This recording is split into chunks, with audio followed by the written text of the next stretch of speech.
Bonjour tout le monde et bienvenue dans mon pays merveilleux. J'espère que vous allez bien et que vous êtes prêts à découvrir le thème de ma vidéo bullet journal du mois d'août 2021. Concernant le thème de ce mois-ci, je vous ai posé la question sur Instagram pour avoir vos idées de thématiques et j'ai ensuite décidé de partir sur le thème des flamants roses. Il m'avait été proposé par Jordan. Si vous aussi vous voulez me proposer des idées de thèmes ou même d'autres vidéos, je vous invite à m'y rejoindre. Ça se passe sur Instagram @aline-du8 mywonderland.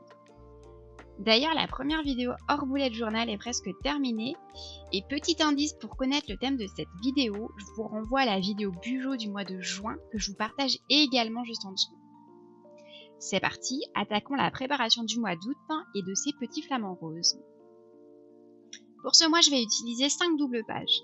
La page de garde, le tracker global habituel. Sur la troisième double page, il y aura le tracker réseaux sociaux et la rétrospective du mois.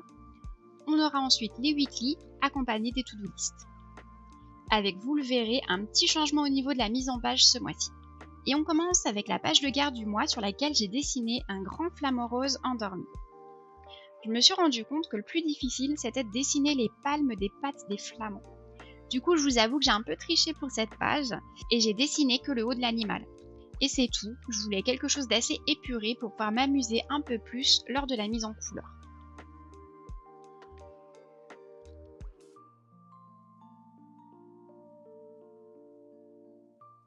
Vient ensuite le tracker global que je vous présente plus, grâce auquel je suis notamment mon sommeil et mon activité sportive, mais vous pouvez très bien l'adapter en fonction de vos besoins. Et pour les personnes qui me l'avaient demandé, je vous prépare d'ailleurs une vidéo dans laquelle on va compléter ensemble mon tracker du mois de juillet.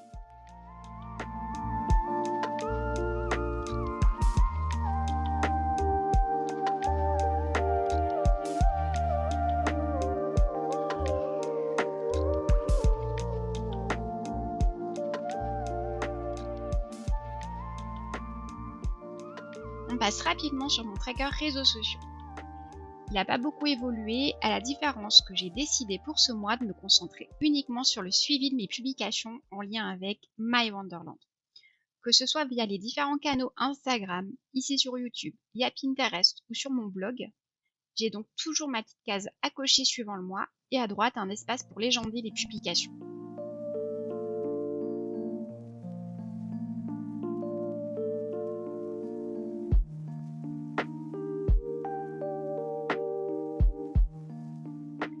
La page suivante est la rétrospective du mois. Alors finalement, comme j'avais dessiné la partie A du flamant rose sur la première page, je me suis dit qu'ici j'allais dessiner la partie basse. Alors oui, j'ai eu un peu de mal à dessiner les palmes qui sont très basiques, comme je vous le disais tout à l'heure, mais j'aimais beaucoup l'idée d'utiliser l'articulation des pattes pour former le haut de mon mois d'août. Est-ce que vous savez qu'il s'agit en réalité de l'articulation de la cheville et non du genou ? En fait, le genou du flamant rose, il est tellement haut qu'on ne le distingue pas. Et l'articulation qui serait pour nous placée au niveau de nos genoux, en fait pour eux c'est l'articulation de la cheville. Si ça vous intéresse d'en savoir un peu plus sur eux, je ne peux que vous conseiller, et c'est ce que moi j'ai fait en préparant ce mois d'août, de regarder le premier volet de la collection Disney Nature qui s'appelle Les ailes pourpres. C'est un documentaire qui retrace l'histoire de millions de flamands et particulièrement toute la vie d'un bébé flamand jusqu'à son âge adulte dans une région au nord de la Tanzanie.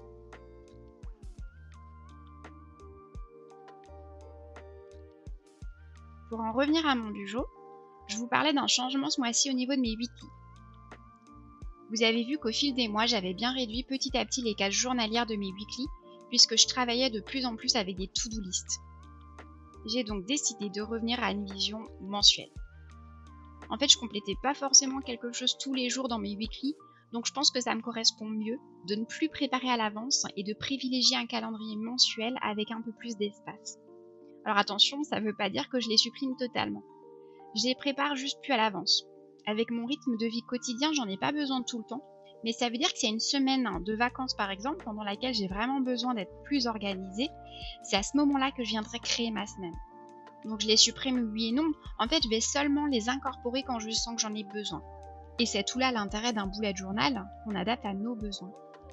J'utiliserai donc uniquement ma vision mensuelle et mes to-do list, parce que elles, je vais bien les garder par semaine, et je rajouterai mes weekly au cas par cas quand j'en ai besoin.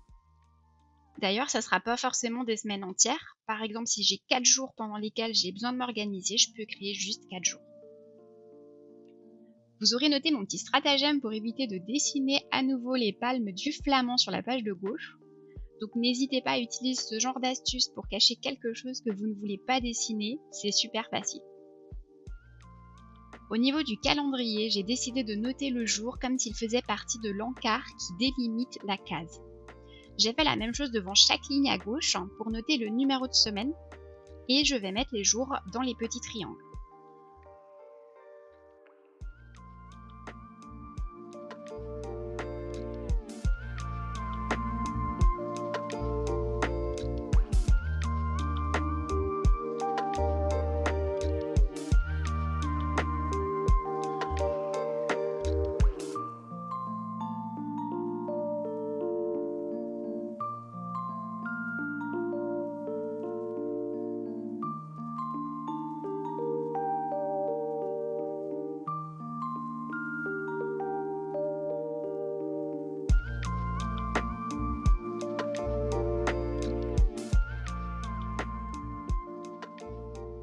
On arrive à la dernière page qui va tout simplement regrouper mes to-do list pour les 4 semaines du mois d'août. J'ai également laissé un encart de notes sur cette double page.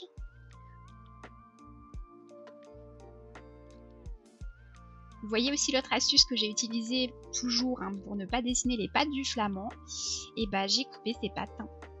Vous voyez qu'au niveau des numéros de semaine, j'ai aussi rajouté les jours du mois correspondant.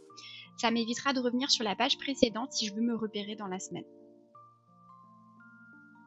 Et que ce soit sur cette page ou sur la vision mensuelle, j'ai habillé les bords des pages avec des feuilles tropicales.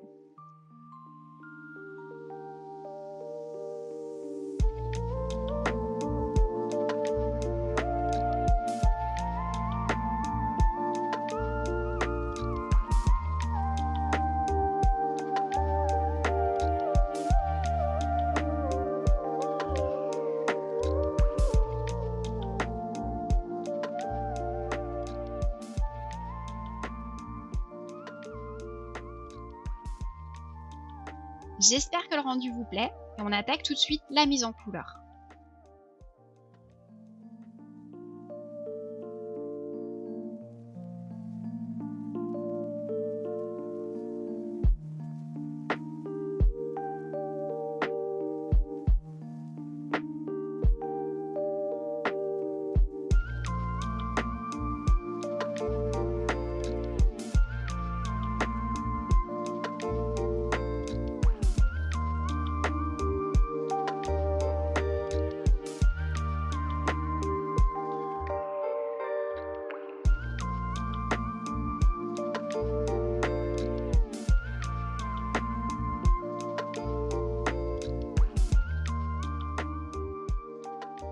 J'ai utilisé un crayon de couleur et un tombeau pour créer un dégradé de rose pour le corps des flamands et j'ai dessiné un liseré rose plus foncé ou légèrement violet pour accentuer la limitation des plumes au niveau des ailes.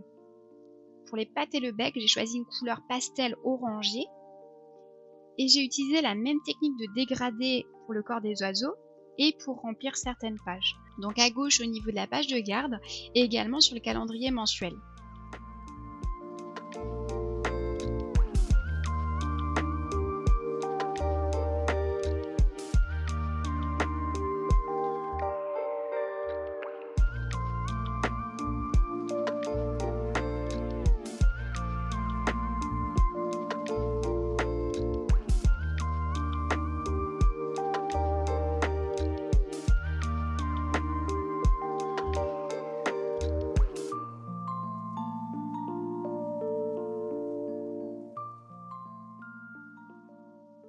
Pour le calendrier, je reste dans la palette de couleurs, en coloriant les triangles prévus pour noter les jours, en rose et en violet.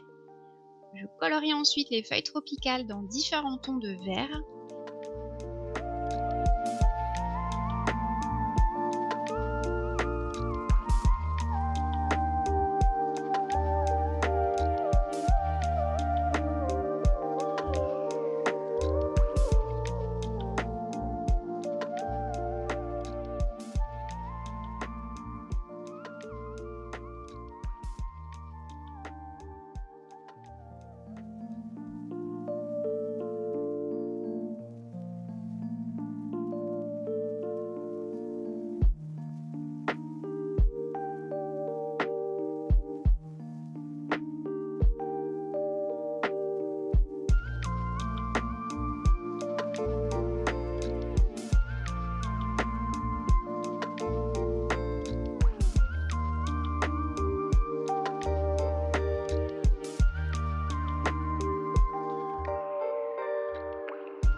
j'ajoute 2 washi qui sont dans le thème, l'un avec des feuilles tropicales et l'autre avec plein de petits flamants roses.